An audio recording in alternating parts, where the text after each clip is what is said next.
Hello everyone and welcome to Instant Biology by Dr. Neelav. I am here with you with another very important lecture, and the title of today's lecture is going to be DNA repair system.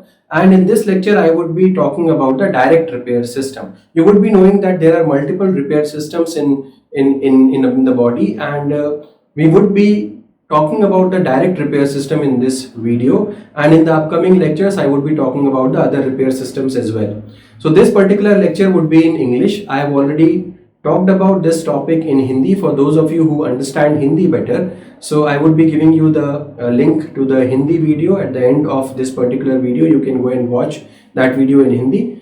This present video would be in English. So without wasting much time, let us start with DNA repair system, and we would be talking about direct repair system over here. So first of all, let us move on to the first slide, and let us understand that why is DNA repair system essential? What is the necessity behind DNA repair system? You should be knowing that genetic variation is important for evolution. Now if you ask an evolutionary biology person, the person who works in the area of evolutionary biology, he would tell you that variation is essential. Apart from that, if you talk to a genetics person, he would also tell you that yes, variation is essential. Why? Because variation would give you the material through which the differences in the offsprings or the differences in the individual can be there. If you look at yourself, if you look at your parents, if you look at your siblings, you would be observing that there are marked differences between each one of you. That is called as basically variation. Now, this genetic variation is important for evolutionary purposes. Yes, for evolutionary, for natural selection. That means the variations are present in the organisms, and these variations are acted upon by natural selection. And this, through the process of natural selection, the best species or the best organisms suited to a particular environment are chosen, and therefore they have more chances to reproduce, they have more chances of survival, and therefore the things work like that. But that happens in evolutionary biology, that happens in genetics. If I'm talking about a particular individual, right, if I'm talking about a particular individual, his genetic stability is also very important. What do you mean by genetic stability? Whatever DNA material that individual is having, suppose this is the DNA material an individual is having, this DNA material should have its integrity, should have its stability. This DNA material should not be undergoing any kind of a damage, should not be undergoing any kind of a decomposition. If this happens, that means if there is damage in the DNA, then what will happen? This damage in the DNA will be transferred to the offsprings, and because of which the offsprings will also be having problems in their survival. There might be chances that they are not able to survive, or any other consequences might occur. That is why the stability of the DNA, the stability of the genetic material is important when it comes to survival. So stability is very important. Stability of the genetic material is very important when it comes to survival. Now coming to the stability, how can the genetic stability be obtained? How can you say that yes, my DNA would be genetically stable? What are the features? What are the ways in which your body assures that yes, your genetic material will be stable? Let us talk about this. So or let us first of all discuss that how does your body assure that the DNA inside would be stable? So first thing is that extremely accurate mechanism for DNA replication. Now all of you would be knowing that DNA replication is the mechanism through which the body replicates the DNA. That means there is a continuous creation of the copy of the DNA. That means suppose this is one DNA, it will be replicated and multiple copies of this DNA will be made. Inside every individual, replication is performed, right? But This replication means that making duplicate copies of the DNA, duplication of DNA. While duplicating the DNA, while you are making multiple copies of the DNA, it is of utmost important. It is very important that the DNA is copied correctly. That means there does not happen any error during the replication process. If there is an error during replication process, or if the replication process is not able to perform properly, then what will happen? The errors will be transferred to the offsprings, and again the offsprings will be facing the consequences because of the errors. So first thing, in order to maintain the stability, is that the accurate mechanism for DNA replication should be present. And the second important thing is that there should be a repair mechanism. Why is a repair mechanism essential? Let us say that although we can say that for the DNA replication purposes there is an extremely accurate mechanism, but obviously the enzymes will be responsible for DNA replication. DNA polymerase enzymes will be responsible for DNA replication. DNA polymerase, although I agree that they are very accurate enzymes, but yes, they still have some chances of making errors. So if any error occurs during the replication process, a repair system should be there to look forward or to look for that error and to work on that and make it error free. So this is the function of repair mechanisms. Okay, so whenever during the replication any error occurs, the DNA repair mechanism would be looking for that error and would be acting on that error or that discrepancy and making it or correcting it. So this is the function of repair mechanism. Now, there are 4 different types of repair mechanisms. Basically, the DNA repair mechanisms are very elaborate. That means there are different features to every repair mechanism. That is why I will be dedicating different videos to these repair mechanisms. In today's repair mechanism, in today's DNA repair system video, I would be talking about the first type of DNA repair, and this is called as direct repair system. Apart from that, apart from the direct repair system, there is excision repair, there is mismatch repair, and there is also the concept of recombinational repair. So these are the different types of repair system, and as I have already said, I would be talking about the direct repair system in this current video. So I believe you would have got a clear picture about the first slide. I am giving you time to click the photograph over here. You can take the photo if you want. Okay, so now let us move on to the next slide. Now, what do you mean by direct repair system? Now, as the name suggests, something is happening directly over here. What do you mean by directly happening? So, it does not involve the breaking of phosphodiester bonds. Now, this is a very important concept that I believe you all should be knowing. Now, you should be knowing that one nucleotide is basically connected with another nucleotide in the DNA chain through the phosphodiester bond. For example, if I am saying that this is adenine, this is connected with thymine, it is connected with guanine, it is connected with again an adenine. So what are these bonds that are present? These bonds are called as phosphodiester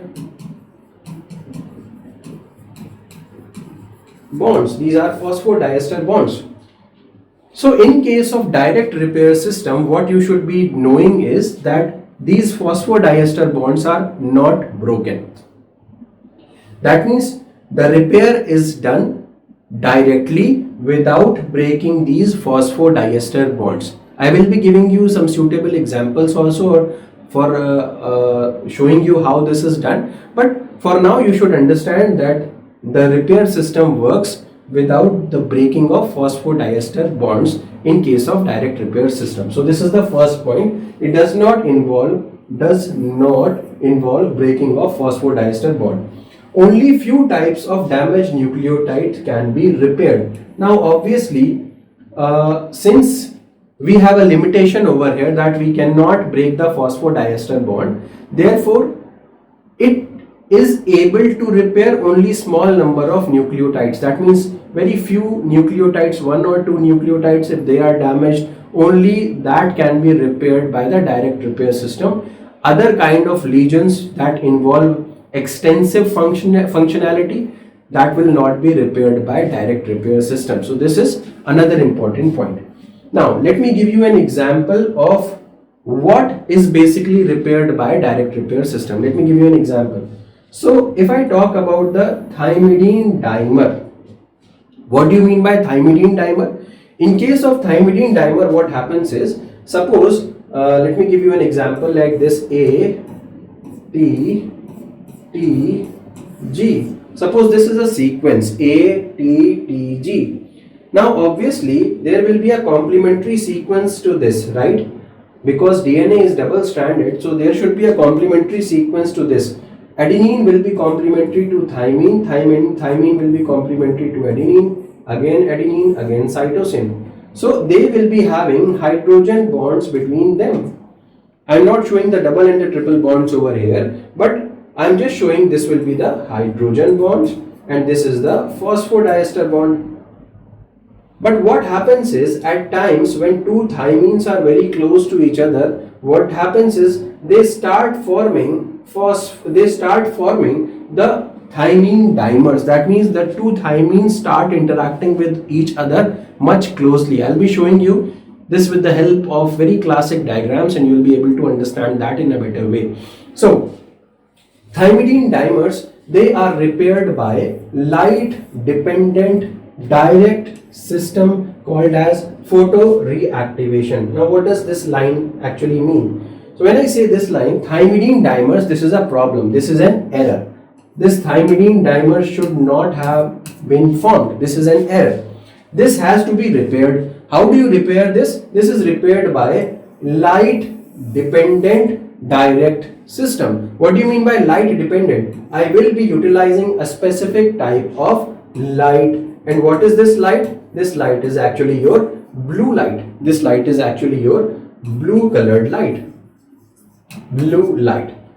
Okay, so this blue light is utilized over here and a direct system is used. Now again, I would highlight over here, what do you mean by the direct system? Phosphodiester bond, PDE bond, not broken, not broken. So phosphodiester bond is not broken over here.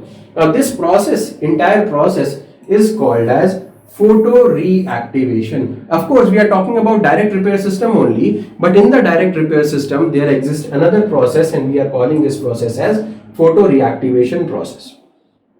Okay, this would be clear. Now, let us talk about the enzyme that is involved or that is responsible for this kind of repair system. So, in the direct repair system or for the matter of fact any repair system, you should be knowing about the enzymes that are involved in that repair system.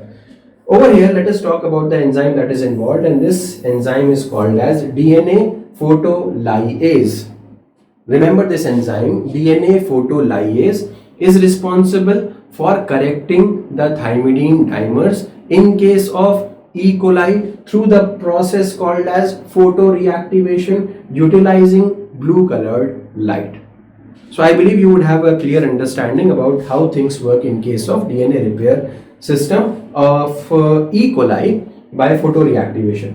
Now this photolyase basically requires the light of 300 to 500 nanometers, and this corresponds to actually your blue colored light, blue light. Now this enzyme, this will be binding to DNA photolyase. This will be binding to DNA photolyase, binds to pyrimidine dimers. What is happening over here? It will be binding to pyrimidine dimers. That means T double bond T dimers. It will be binding to this DNA photolyase and it converts to the original monomeric nucleotides. What do you mean by this? Original monomeric nucleotides. Before the error was created, this will be converted to the form before the error was created. So this will be occurring. So it converts to original monomeric nucleotide. I believe this you would be having a clear-cut idea about this what is happening over here. I'll be showing it to you with the help of a diagram also. Let us just look into it. Next. So photoreactivation is not a universal type of repair. That means it is not present in all the organisms. It is not a universal type of a repair system. Now look at this diagrammatic representation. This is from Levine's gene 12, and if you see over here, this is you can see that this is one sugar molecule, and to this sugar molecule this is the nitrogenous base, and this nitrogenous base is actually your thymine present over here. Similarly, this is also a sugar, this is also a nitrogenous base, and this base is actually your thymine. Okay, so these are two thymines present adjacent to each other on these two different nucleotides. So something like this is present, T and T. This is one thymine, this is one another thymine. In this way, we are actually not representing the sugar molecules. We are directly writing down the thymines. So this is one thymine, this is another thymine. Now, due to the ultraviolet irradiation, remember, why does a thymidine dimer occur? Thymidine dimers are generally occurring due to the presence of ultraviolet radiations, UV radiations. So this is again a very, very important point. Make it a note that the reason for formation of the thymidine dimers are UV radiation. Now because of UV radiation, what will happen over here? You can see that the two thymines, this was one thymine and this was another thymine, these are the sugar molecules, they have started forming the bonds. So you can see over here also, ultraviolet irradiation causes dimer formation between adjacent thymines. Because of this dimerization, generally what happens, the two simultaneous bases, they will not be interacting with each other. The bond that is seen over here, this bond is actually between the sugars. This bond is actually between sugars, and we are referring these bonds as the phosphodiester bonds. You can see over here, this is the phosphodiester bond. So the bond actually is between the sugars, not between the nitrogenous bases. But over here, after the ultraviolet irradiation, what is happening is the bond is occurring between the thymidine bases. Now this will be creating a lot of problem. This will not be recognized by the DNA polymerase enzyme, hence replication will be blocked. So this is what is happening. This, you can see that what is happening over here. So this was one, let us say that this was one strand of DNA, this was another strand of DNA, and you can see that this was, let us say, a base called as G, and this was C, this was T, this was T, this had to be A, this had to be A, but they are not thymine and adenine are not interacting, but the two thymine and thymine are interacting because of the thymidine dimers. Now this has to be corrected. This problem or this error that is being shown over here has to be corrected by what? By your photolase, DNA photolase enzyme, and the process will be called as photoreactivation process. Now let us move on to the next slide. Over here, this slide is basically, or this image is basically taken from Watson 2013. Now let me just show it to you what is happening. So previously everything was working very nicely. So thymine was forming the bonds with adenine. You can see that this thymine is forming bond with this adenine, this thymine is forming bond with this adenine, and remember these are hydrogen bonds. What are bonds? These bonds, these are the hydrogen bonds. Now when this is exposed to ultraviolet light creates thymidine dimers. Now you can see the thymine dimers have formed. Now they have stopped interacting with these adenines, and they are starting to interact between themselves, so the thymine dimers are formed. Now the enzyme DNA photolase will come into the action, and it will utilize the blue light. It will be binding over here. So you can see that this is DNA photolase enzyme. It is binding to this lesion, and it is utilizing the visible light, basically the blue light, and then it is correcting. You can see that the thymidine dimers have been corrected, and now the thymine and thymine are present. They are not forming the dimers. Now they can start interacting with the adenine over here. So this is what is happening in case of the direct repair system. Now let us move on to the next slide. Okay, if you have if you want to take a photograph, or if you want to write it down, you can write it down. Okay, so next, moving on to the next slide, there is another example that can be quoted for DNA direct repair system, and this is the repair of O6 methyl guanine. Now this is again a lesion that is forming, and direct repair system can be used to repair O6 methyl guanine. Now as the name suggests, this was actually a guanine before the error occurred. This was originally a guanine, but because of some kind of a mutation, what has happened? It has converted into O6 methyl guanine. Now, it forms in the presence of alkylating agent. Now, this kind of an error, like the error that you can see over here, formation of O6 methyl guanine, will be occurring due to an alkylating agent. Alkylating agent, what do you mean by alkylating agent? Alkylating agent means that agent which is able to add a methyl group, CH3 group. So I'll be just showing it to you. You can see that this is O6 methyl guanine. If you remove the CH3 group from here, then it will be functioning as normal guanine. But over here you can see this is a CH3, and due to this CH3, this is called as O6 methyl guanine. Not only this, there is another problem associated with this. It is a common and highly mutagenic lesion. Okay, that means it can create further mutations. So this is this commonly exists, and also it is a mutagenic lesion. Now another problem that I was just talking about is that it pairs with thymine rather than cytosine. So you would already be knowing that guanine actually pairs with cytosine, G triple bond C. You would have seen this. But if this G is mutated, that means this G becomes O-methyl guanine. Let me write down O-methyl guanine. This O-methyl guanine will not be interacting with cytosine, but it will be interacting with a thymine. Now this will create another problem over here. So this was actually your guanine. This is your original guanine, and this is your O6 methyl guanine. Why it is written as O6? Because this is the sixth position on which your methyl group is added.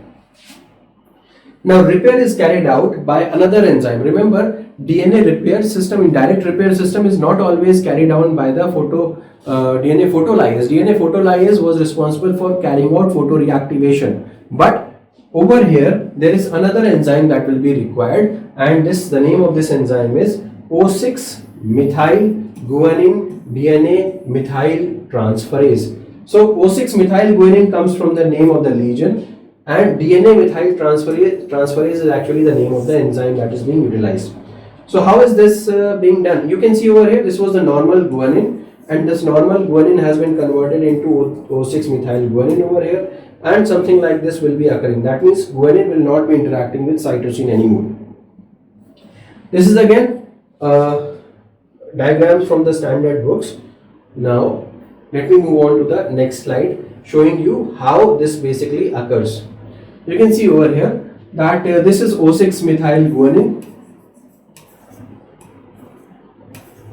O6 methyl guanine, and there occurs an enzyme called as MGMT, methyl guanosine methyl transferase enzyme will be coming over here, and it has CH2SH group. That means in the active site, this enzyme, in its active site, this enzyme has a sulfur group, SH group basically, cysteine basically. Okay, so this is a cysteine residue present in the active site of this enzyme.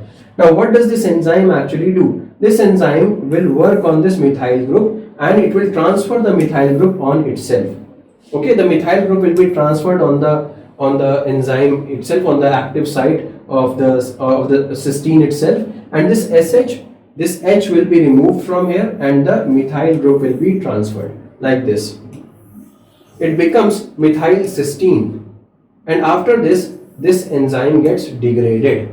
MGMT will be degraded, and because of this the CH3 is removed, and we are getting normal guanine over here, and with this the guanine is restored, and this guanine will start pairing with cytosine again. Remember, O6 methyl guanosine was pairing not with cytosine, but it was pairing with thymine. So that is why we are calling it a lot more mutagenic or creating a lot more mutations. So this gives you a clear impression about the O6-methylguanosine, and also we talked about the DNA photolyase enzyme. So these are the two examples that you should be knowing in case of direct repair system. So we would be moving on to the next repair system in the upcoming videos. I hope you liked the video. If you liked the video, please hit the like button. Do not forget to subscribe the channel. Thank you so much. Have a good day.